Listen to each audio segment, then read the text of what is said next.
Yan guys, what's up?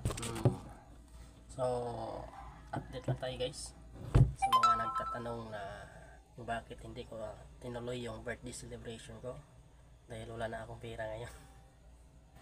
So, pasensya na kayo guys. Wala na akong, hindi na ako mag-celebrate ng birthday live stream. No? Kasi ubos na yung budget ko.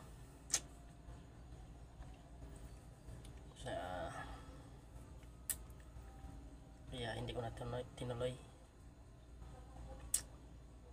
Nakakahiya kasi pag ginawa ko, wala akong ipalabas na pera, o kakahiya.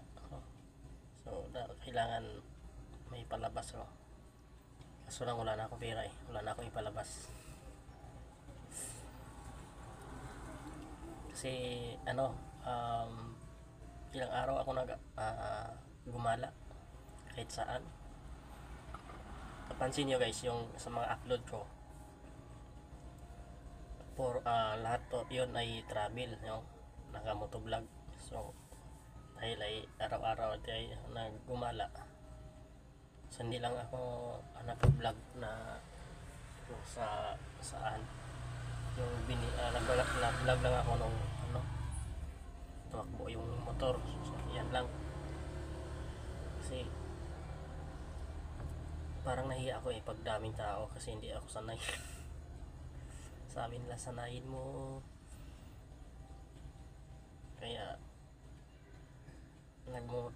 motovlog na lang ako. Hindi na ako nagmo-vlog katulad nito kasi ako lang isa ngayon. Kakahiya kasi. So pasensya na guys sa naging antay na yung birthday celebration ko, no? So pinaalam ko na din kay sa mga kasamahan, kaibigan ko sa YT, sa mga hindi nakaalam. So ito yung dahilan bakit hindi ko na tinuloy. So sana soon, o kahit na hindi birthday ko, pag mayroon akong pera, so ituloy ko para masaya tayo. Yung kunting sayahan lang, meron tayong pag-games yan pag may pera na ako. So, kahit hindi naman walang birthday, kung pwede mong gawin, so masaya pa rin, diba? Kung gusto kong magpasaya ng tao o magpalaro, minsan nag-sponsor na ako pag mayroon akong pera, gusto kong mapasaya sa mga live, yan, mag-sponsor ako. Hindi lang sa live ko, kundi sa iba, lalo na sa mga kaibigan ko dyan, sa mga kaibigan ko dyan na tumatalikod na. Ayan, shout out, alam mo na kung sino ka. Yan, maraming salamat sa sa more experience.